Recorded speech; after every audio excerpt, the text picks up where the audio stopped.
മമതാ ബാനർജിക്ക് തൃണമൂൽ കോൺഗ്രസ് നഷ്ടമായേക്കും. 23 ലോക്സഭാ എംപിമാർ വിമതപക്ഷത്ത്. പാർട്ടി സ്ഥാപക നേതാക്കളായ സുദീപ് ബന്ദോപാധ്യായ, സൌഗത റോയ് എന്നിവരും വിമതരോടൊപ്പം TMC എംപിമാരുമായി BJP കേന്ദ്ര നേതൃത്വം ചർച്ച നടത്തിയെന്നും സൂചന. ബൽറാം നെടുങ്ങാടിയാണ് ഡൽഹിയിൽ നിന്ന് വിശദാംശങ്ങളുമായി ചേരുന്നത്. Balram, very good morning. അങ്ങനെ ഈ TMCക്ക് നേതൃത്വം നൽകിയ മമതാ ബാനർജി ഒടുവിൽ TMCക്ക് പുറത്തേക്ക് പോകുന്ന ഒരു കാഴ്ചയാണ് കാണുന്നത്, പുറത്താകുന്ന കാഴ്ചയാണ് കാണുന്നത്. ഈ അഭിജിത് ബാനർജിയുമായി ബന്ധപ്പെട്ട വിവാദങ്ങൾ ഇതൊക്കെ ഒരുപാട് ബാധിച്ചിട്ടുണ്ടെന്ന് മനസ്സിലാക്കുന്നു. ഒപ്പം തന്നെ ഈ BJP നേതാക്കൾ ചർച്ച നടത്തിയെങ്കിലും ഈ വിമത എംപിമാര് അല്ലെങ്കിൽ വിമതർ എങ്ങനെ BJPയിലേക്ക് പോകാനൊരു സാധ്യതയുണ്ടോ? Very good morning Gokul, Christina. ഈ തൃണമൂൽ കോൺഗ്രസ് വലിയ പ്രതിസന്ധിയിലൂടെയാണ് കടന്നു പോകുന്നത്. മമതാ ബാനർജി തന്നെ നേരിട്ട് നേതൃത്വം നൽകി രൂപീകരിച്ച തൃണമൂൽ കോൺഗ്രസ് മമതാ ബാനർജിക്ക് കൈവിടാനുള്ള സാധ്യതയാണ് നിലവിൽ ഉള്ളത്. ഇതിൽ ഈ വിമതപക്ഷത്ത് നിൽക്കുന്ന ഭൂരിഭാഗം പേരും അല്ലെങ്കിൽ എല്ലാവരും തന്നെ കുറ്റപ്പെടുത്തുന്നത് അഭിജിത് ബാനർജിയെയാണ്. അദ്ദേഹത്തിന്റെ ശൈലിയും അദ്ദേഹം നടപ്പാക്കിയ പരിഷ്കാരങ്ങളുമാണ് പാർട്ടിയുടെ തകർച്ചയ്ക്ക് കാരണമെന്നും മുതിർന്ന നേതാക്കളെ പോലും ബഹുമാനിക്കുന്നില്ല അദ്ദേഹം എന്നുമാണ് അവരുടെ ആക്ഷേപമുള്ളത്. നിലവിലിപ്പോൾ നേരത്തെ തന്നെ വിമതപക്ഷം MLA-മാർ ഭൂരിപക്ഷവും വിമതപക്ഷത്ത് എത്തിയിരുന്നു. അതിൽ നിന്ന് വ്യത്യസ്തമായി MP-മാരും ഇപ്പോൾ മഹാഭൂരിപക്ഷവും വിമതപക്ഷത്തേക്ക് എത്തിയിരിക്കുന്നു എന്നുള്ളതാണ് ഏറ്റവും ഒടുവിൽ ലഭിക്കുന്ന റിപ്പോർട്ടുകൾ വ്യക്തമാക്കുന്നത്.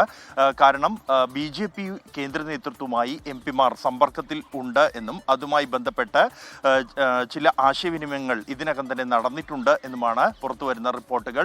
തൃണമൂൽ കോൺഗ്രസിന്റെ മുതിർന്ന MP-യായ കക്കോലി ഘോഷ് ദസ്തിദാർ ഡൽഹിയിലെത്തി BJP ദേശീയ നേതാക്കളെ കണ്ടിരുന്നു. ആഭ്യന്തരമന്ത്രി അമിത്ഷാ ഉൾപ്പെടെയുള്ളവരുമായി കൂടിക്കാഴ്ച നടത്തിയിരുന്നു. ഈ ഒരു കൂടിക്കാഴ്ചയിൽ ചില പ്ലാനുകൾ തൃണമൂൽ കോൺഗ്രസിന്റെ ഈ വിമത വിഭാഗവുമായി ബന്ധപ്പെട്ടുള്ള ചില പ്ലാനുകൾ തയ്യാറാക്കിയിട്ടുണ്ട് എന്ന തരത്തിലുള്ള റിപ്പോർട്ടുകൾ പുറത്തു വരുന്നുണ്ട്. വിമത വിഭാഗത്ത് പാർട്ടിയുടെ സ്ഥാപക നേതാക്കൾ ഉൾപ്പെടെ എത്തിയിരിക്കുന്നു എന്നുള്ളത് ഈ പ്രതിസന്ധിയുടെ ആഴം വ്യക്തമാക്കുന്നുണ്ട്. തൃണമൂൽ കോൺഗ്രസിന്റെ സ്ഥാപകരിക്കുന്നതിന് വേണ്ടി മമതയോടൊപ്പം നിന്നിരുന്ന സുദീപ് ബന്ദോപാധ്യായ 14 വർഷത്തോളം ലോക്സഭാ കക്ഷി നേതാവായിരുന്നു അദ്ദേഹം. ഒപ്പം തന്നെ സൌഗത റോയ് തുടങ്ങിയ നേതാക്കൾ ഉൾപ്പെടെയുള്ളവർ വിമതപക്ഷത്തുണ്ട്. നിലവിൽ 23ഓളം ലോക്സഭാ MP-മാരാണ് വിമത നേതാക്കളോടൊപ്പം ഉള്ളത്.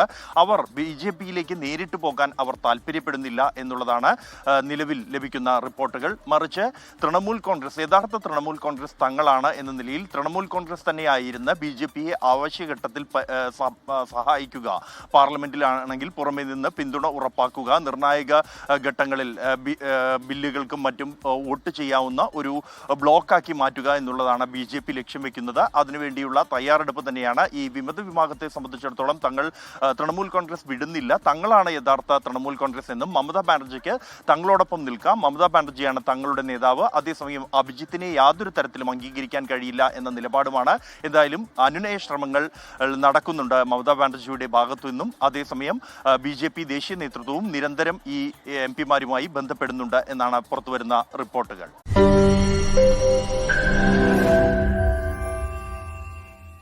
ലോകത്തെവിടെയായാലും ഏത് സമയത്തും 24 വാർത്തകളും ഓഗ്മെന്റഡ് റിയാലിറ്റി പാക്കേജുകളും എക്സ്പ്ലെയിനറുകളും വിശദമായി കാണാൻ ഞങ്ങളുടെ YouTube ചാനൽ നിങ്ങൾക്ക് സബ്സ്ക്രൈബ് ചെയ്യാം.